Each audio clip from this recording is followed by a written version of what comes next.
Livro 1, Capítulo 10. Nos meados da primavera, com o bom tempo, desatou-se uma onda de violência por todas as partes, em todo o país. Os estudantes começaram a alvoroçarem-se instigados pelos próceres democráticos que a polícia havia humilhado. Estes lançavam, um atrás de outro, manifestos escritos comodamente em um clube elegante. Um dia tive de entrevistar-me com eles, por causa de certos acontecimentos nos quais vários estudantes acabaram presos e feridos. Informei-lhes dos fatos. "Que barbaridade!" exclamaram. "Onde nos conduzirá este homem?" "Vocês sabem perfeitamente bem", disse-lhes. "Devem agir agora. Mas, o que podemos fazer? Se vocês têm medo de ir às ruas e enfrentarem-se com soldados e policiais, ao menos, não incitem mais a esses rapazes. É que neles, o amor à pátria arde no sangue", disse um banqueiro. "Vão à merda, maricões", exclamei, com toda a fúria que me consumia nesses dias. Fui para casa e meu amigo me esperava. Contei-lhe o incidente. "A serpente emplumada quer voar", foi toda a sua resposta. Eu não estava com ânimo para essas coisas, dei-lhe as costas e fui para meu quarto. Quando me tranquilizei, encontrei-o repassando o caderno em que eu anotava seus comentários e observações. Estava corrigindo algumas coisas. "És um bom jornalista e tens boa memória", disse-me. "Cometestes poucos erros."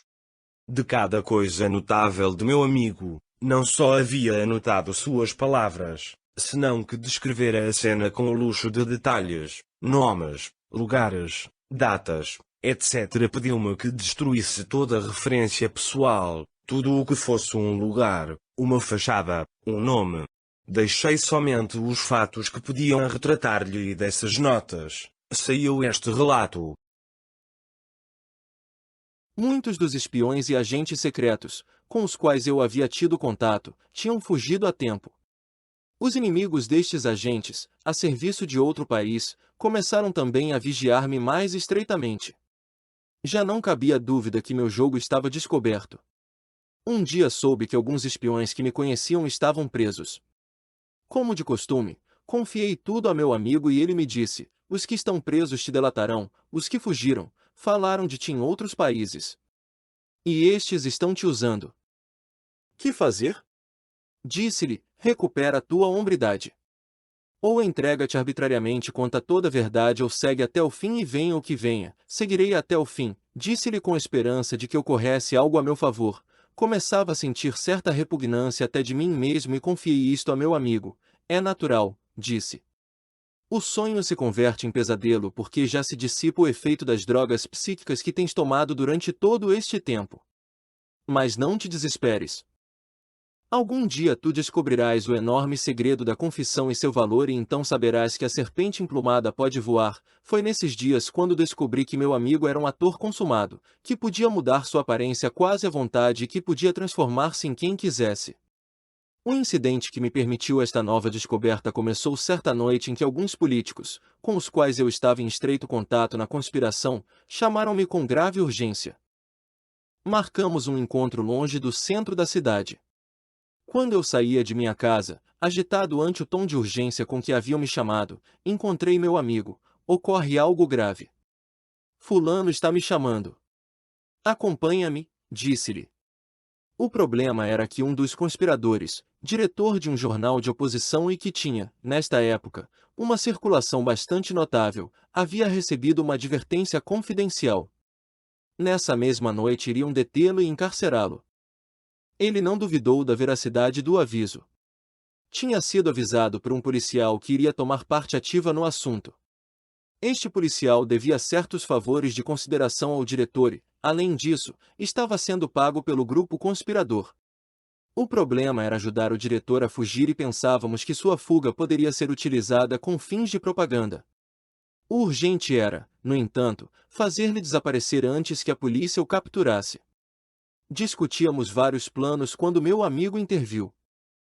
"Pode apelar para o direito de asilo", disse. Foi uma indicação valiosa. Eu corri ao telefone e chamei a um amigo diplomata. Estava a ponto de dizer-lhe nosso propósito quando meu amigo me tapou a boca com a mão e advertiu-me: diga-lhe que vá imediatamente à sua embaixada e que deixe a porta aberta porque chegarás de automóvel. Assim o disse. Este diplomata era um dos que haviam se beneficiado com meus negócios, de modo que cedeu facilmente. Saímos da reunião, o diretor, meu amigo e eu.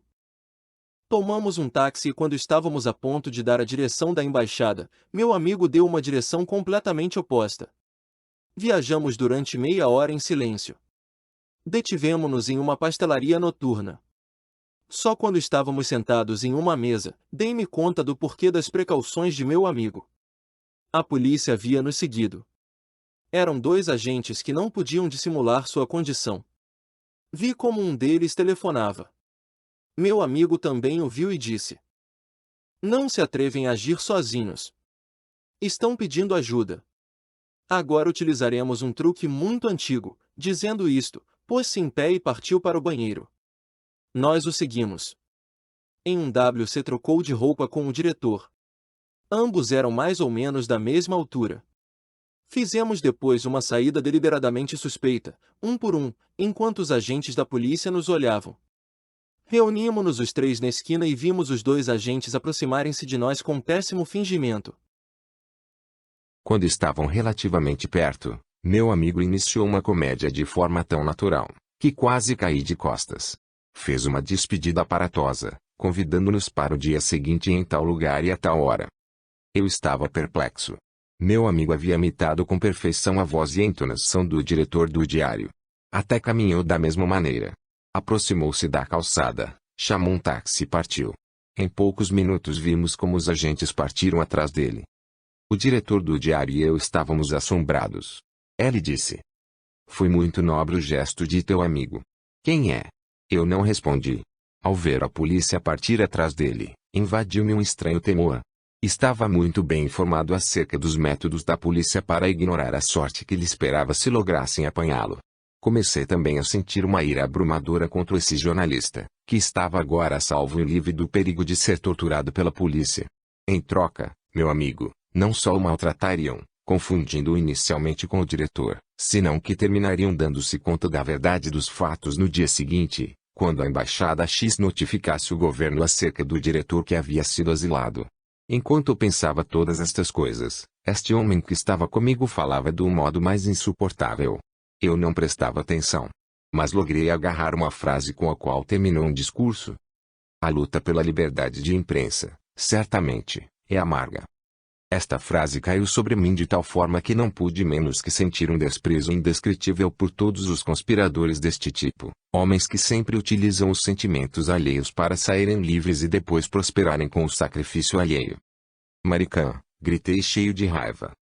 Como disse? Perguntou-me com estranheza. Tomei-lhe pelo colarinho, empurrei-o contra a parede e, despejando sobre ele todo o ódio contido em minha mente, disse-lhe: disse-te que tu és um maricão. Digo-te agora que tu e toda a tua coleção de maricões podem ir à mesma merda com toda a sua liberdade de imprensa. Meu amigo nada tem a ver com estas porcarias. E, que eu me arrisque, não tem importância porque estou com vocês unicamente para ver o modo de salvar a mim mesmo. Eu sou tão sem vergonha e tão hipócrita como vocês. Mas já não me engano. E se agora vou te ajudar é porque eu necessito para ajudar a mim mesmo. O que deveria fazer era quebrar-te a cara e entregar-te à polícia para que eles terminem contigo. Preocupa-me meu amigo e não vocês e suas imbecilidades. Vamos imbecil, lá na embaixada te espera café, conhaque, cigarros e uma cômoda cama para que sonhes com toda a glória que vou fabricar-te com a crônica que escreverei sobre isto. O estranho era que, simultaneamente com a raiva, sentia certa compaixão por este homem. Era um daquela legião de iludidos que, nos primeiros tempos da Revolução, haviam considerado impossível que um aventureiro se adonasse do poder. O que mais me irritava é que havia se enclausurado no sonho de que o povo ia defender o que até então era tradicional nesse país e que ninguém havia ousado tocar. Mas, agora, os fatos haviam-no sacudido. E se achava, pouco menos que perdido, sem saber o que fazer, a não ser pedir ajuda a quem quisesse dá-la, como meu amigo. Quando estávamos no táxi, certifiquei-me de que ninguém nos seguia. De toda forma, para maior segurança, trocamos de táxi várias vezes. Durante estas manobras começou a dar sinais de medo. E quis entablar uma conversação. Disse-lhe bruscamente: cala-te. Mas não o deixei continuar.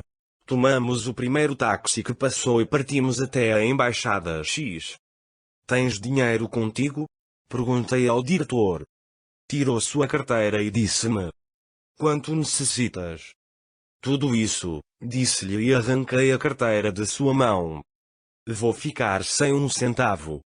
Mas com o pelo sem nenhum arranhão e com uma coroa de louros. Paga algo pelo menos. Tu podes obter dinheiro em qualquer parte. Este dinheiro irá a esses rapazes que perderam sua liberdade e talvez até a saúde por tua causa. Tu estás a favor do fulano, disse-me nomeando ao ditador. Pensa o que te des na gana. Já não me importa nada. Entreguei-o na embaixada. Consultei com os funcionários até que ponto poderia estender-me em meus escritos. Pusemo-nos de acordo e escrevi ali mesmo. Alegrei-me muito quando o embaixador me disse que, conforme o direito internacional, não poderia fazer figurar uma entrevista política com o exilado. Senti-me agradecido por isso, ao menos diminuía o caudal de mentiras que escrevia acerca dele, havia-o pintado como herói, como um homem audaz que logrou burlar os carrascos do ditador. O embaixador de X, um dos poucos homens sóbrios e sensatos que havia então na diplomacia neste país, sorriu quando lhe mostrei minha crônica. Por que não ganhas a vida escrevendo novelas policiais? Disse-me. Neste instante chegou o moço com café, conhaque, cigarros e sanduíches. Pouco tempo depois chegou o secretário do embaixador com o exilado. Olhou-me com tom de reprovação e me dei conta de que estava inteirado do incidente e do dinheiro. Pediu uma palavra a sós com o embaixador, mas eu me adiantei. Senhor embaixador, disse-lhe, um amigo a quem quero muito está, possivelmente, agora nas mãos da polícia para que este homem se salvasse. Este indivíduo é para mim uma notícia e nada mais. No táxi tirei seu dinheiro.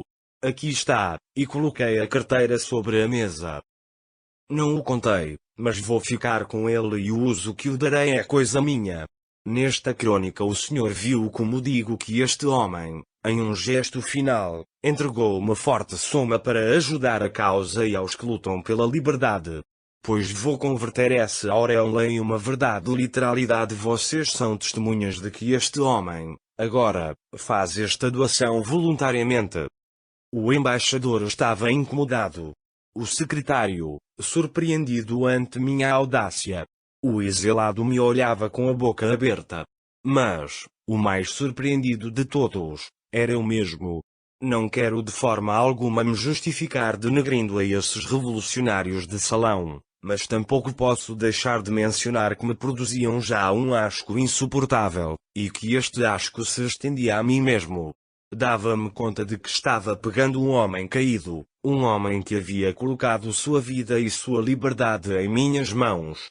Meus sentimentos eram sumamente contraditórios. Olhei-o ameaçante e com um tom de voz que jamais havia suspeitado em mim, disse-lhe: Bem, que dizes tu? E ele, começando um pouco torpemente, olhou o embaixador e me disse: Compreendo que o inesperado da decisão de teu amigo te tenha alterado. Certamente, desculpo a maneira como tens me tratado. Tu és um ser nobre que estás tratando de ocultar tua nobreza. Dispõe desse dinheiro e me permite dizer-te obrigado por tudo. Estendeu-me a mão. Eu senti tal repugnância que a duras penas alcancei dar-lhe a minha. Sentia-me sujo por dentro, sujo de coração. E parece que isto falou em mim. Digo-te que sou qualquer coisa, menos nobre e desinteressado. Sou tão mentiroso e tão sem vergonha como tu. Ao menos não sejamos hipócritas. O embaixador interviu neste instante. Se não te conhecesse, pedir-te-ia que se retirasse neste instante. Estás alterado. Não bebas mais. E quanto a teu amigo, ainda que te entregasses voluntariamente à polícia, ninguém poderia ajudá-lo. Eu, por certo, não posso fazê-lo sem converter meu governo em um partidário aberto de seus atos.